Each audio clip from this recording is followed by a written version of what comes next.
কৃষ্ণ। রাধে রাধে। মৌমিতা পরিবারে আপনাদেরকে জানাই অনেক অনেক শুভেচ্ছা ও অভিনন্দন। আজকের আলোচ্য বিষয়টি হচ্ছে 2026 মকর সংক্রান্তি সম্বন্ধে সমস্ত তথ্য তুলে ধরব।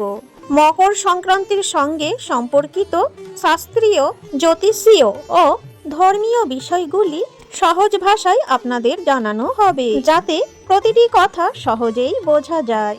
এই ভিডিওতে আপনাদের সেই সব দ্বিধা ও বিভ্রান্তি দূর করা হবে যা প্রায়ই মানুষের মনে থাকে। সকলের মনে এই একটি সাধারণ প্রশ্ন থাকে, এই বছর মকর সংক্রান্তি কবে পড়েছে, 14 তারিখে না 15 তারিখে? কারণ মকর সংক্রান্তি 13, 14 অথবা 15 তারিখে, এই তিনটি দিনের যে কোনো একটি দিনে হতে পারে। তাই তারিখ নিয়ে বিভ্রান্তি হওয়া স্বাভাবিক। তাই এখানে জানানো হবে কোন তারিখটি সঠিক। এর সঙ্গে এটাও জানানো হবে যে মকর সংক্রান্তির দিনে কি করা উচিত অথবা কি করা উচিত নয়, কিভাবে পূজা করতে হবে এবং এই পবিত্র দিনে সম্পূর্ণ পুণ্য কিভাবে লাভ করা যায়। মকর সংক্রান্তির গুরুত্ব এত বেশি কেন? এই উৎসব কেন পালন করা হয় এবং এই দিনে করা জপ, তপ, দান, স্নান, পূজা ও পাঠ কেন অধিক ফলদায়ক বলা হয়, এই সব বিষয়েও বিস্তারিত আলোচনা করা হবে। ভিডিওটির মূল বিষয়ে প্রবেশ করার আগে আমার সকল শ্রোতা বন্ধুদের কাছে একটাই অনুরোধ, ভিডিওটি শেষ পর্যন্ত দেখুন যাতে ভিডিওর বিষয়বস্তু সঠিকভাবে বোঝা যায়। ভিডিওটি দেখে যদি উপকারী মনে হয় অবশ্যই লাইক ও শেয়ার করুন, যাতে আরো বেশি মানুষের কাছে সঠিক তথ্য পৌঁছাতে পারে। পাশাপাশি এই মকর সংক্রান্তিতে আপনার জীবনে সূর্য নারায়ণের কৃপা লাভের জন্য কমেন্ট বক্সে অবশ্যই লিখুন জয় শ্রী সূর্যদেব। তাহলে চলুন বন্ধুরা, শুরু করা যাক আজকের ভিডিওর বিষয়বস্তু।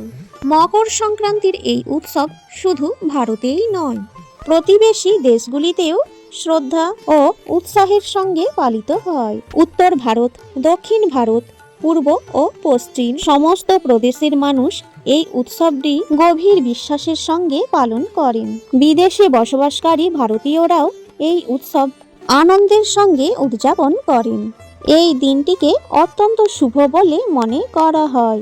এই দিনে করা জপ, তপ, দান, স্নান ও পূজাকে মানুষের জীবনে কল্যাণ ও শুভ ফলদায়কারী বলে মনে করা হয়। আমাদের সনাতন পরম্পরা, বেদ, পঞ্জিকা ও জ্যোতিষ অনুসারে দেবতাদের সময়চক্র আমাদের থেকে ভিন্ন। সেখানে 6 মাস রাত এবং 6 মাস দিনের সমান হয়। আমাদের এক বছরে দেবতাদের একদিন ও এক রাত সম্পন্ন হয় যখন সূর্য কর্কট রাশিতে প্রবেশ করেন। এরপর সূর্য ধনু রাশি অতিক্রম করে মকর রাশিতে প্রবেশ করেন। তখন থেকে উত্তরায়ণ শুরু হয়। মকর রাশিতে প্রবেশের এই মুহূর্তকেই মকর সংক্রান্তি বলা হয়। এই দিন থেকেই সূর্য উত্তর দিক থেকে গমন শুরু করেন এবং ধীরে ধীরে দিন বড় হতে থাকে। সেই কারণেই একে উত্তরায়ণ বলা হয়। এর ফলে সূর্যের রথ উত্তর দিকের দিকে মোড় নেয়। এই কারণেই একে দেবতাদের প্রভাতকাল বলে মনে করা হয়। যখন দেবতাদের প্রভাতকাল হয় এবং সেই সময়েই মানুষ জপ, তপ, দান ও পূজা করে, তখন তার ফল বহুগুণ বৃদ্ধি পায়।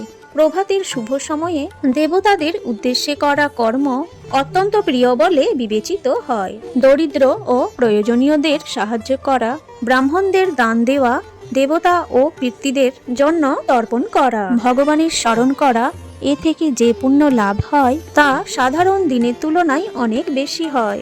এখন আমরা জানব 2026 সালে মকর সংক্রান্তি কবে পালন করা হবে। 2026 সালে মকর সংক্রান্তি বুধবার 14 জানুয়ারি পালিত হবে। মকর সংক্রান্তি উৎসবের সঙ্গে বহু নিয়ম জড়িত থাকে। কিছু নিয়ম সারা বছর পালন করা হয় এবং সংক্রান্তির দিনে সেইগুলি পূর্ণতা পায়।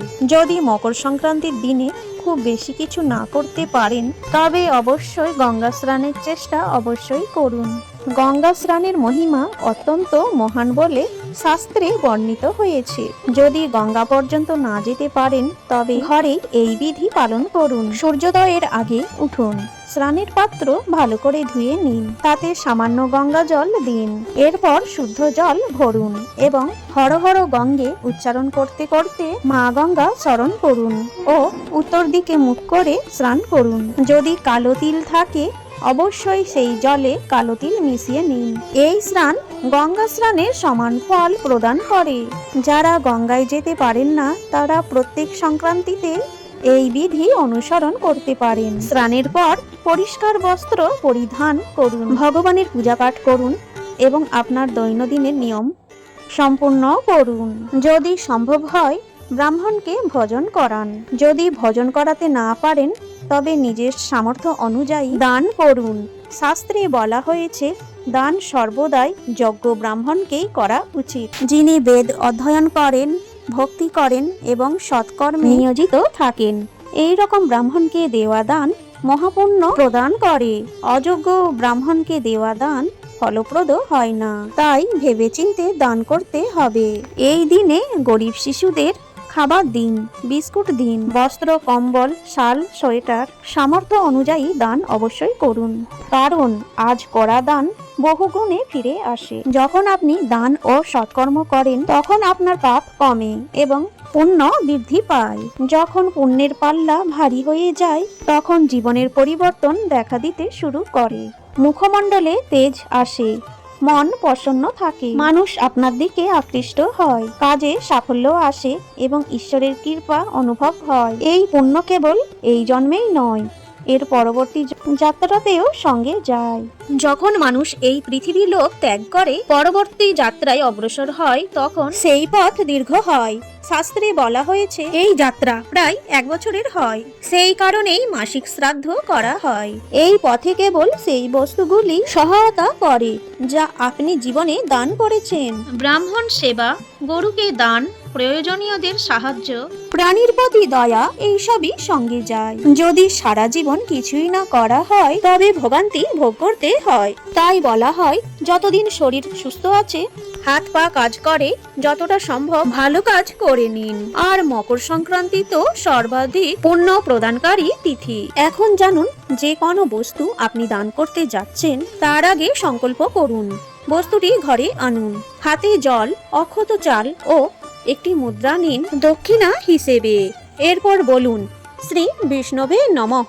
নিজের নাম, নিজের গোত্র এবং যে স্থানে বসে আছেন সেই স্থানের নাম উচ্চারণ করে সংকল্প করুন যে এই মকর সংক্রান্তির পবিত্র উপলক্ষে আয়ু, আরোগ্য এবং ভগবান বিষ্ণুর প্রসন্নতার জন্য এই বস্তু দান করছি। এরপরে সেই বস্তুর চারিদিকে জল ঘুরিয়ে ভগবানের চরণে সমর্পিত মনে করে প্রার্থনা করুন, হে প্রভু, এই দান আমার শ্রদ্ধা ও সামর্থ্য অনুযায়ী অর্পিত, দয়া করে গ্রহণ করুন।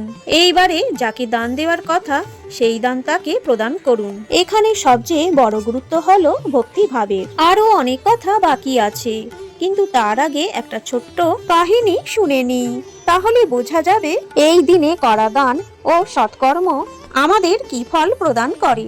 অনেক দিন আগে একটি ছোট্ট নগরে নন্দদাস নামে এক গৃহস্থ বাস করতেন। তার আয় খুব বেশি ছিল না, সংসারে ছিল সাধারণ ব্যবস্থা, কিন্তু হৃদয় ছিল অত্যন্ত সরল এবং ভগবানের প্রতি গভীর শ্রদ্ধায় ভরা। মকর সংক্রান্তির পবিত্র দিন এলো, নগরের মানুষ দান পুণ্য করছিল। নন্দদাস মনে মনে ভাবতে লাগলেন, আমার কাছে তো খুব বেশি ধন নেই, আমি কি দান করব? তখন তার মনে এলো দানের মূল্য বস্তুতে নয়, অনুভূতিতে। তিনি ঘরে সাধারণ আহার প্রস্তুত করলেন, সামান্য গুড় ও তিল জোগাড় করলেন, একটি পুরনো পরিষ্কার কম্বল সঙ্গে নিলেন এবং কাছাকাছি বসবাসকারী বেদপাঠী সৎকর্মী ব্রাহ্মণের বাড়িতে পৌঁছালেন। সেখানে বিনম্রভাবে বললেন, আজ মকর সংক্রান্তির পবিত্র দিনে ভগবানের নামে এই সামান্য দান গ্রহণ করুন। ব্রাহ্মণ অত্যন্ত প্রসন্ন হলেন। তিনি নন্দদাসের মাথায় হাত রেখে আশীর্বাদ করলেন এবং বললেন, আজ তুমি শ্রদ্ধা ও সত্য মন নিয়ে দান করেছ। মকর সংক্রান্তির দিনে দেওয়া দান কেবল এই জন্মে সীমাবদ্ধ থাকে না, এর ফল পরবর্তী জন্মতেও সঙ্গে চলে। এই কথা শুনে নন্দদাসের হৃদয় আবেগে ভরে উঠল।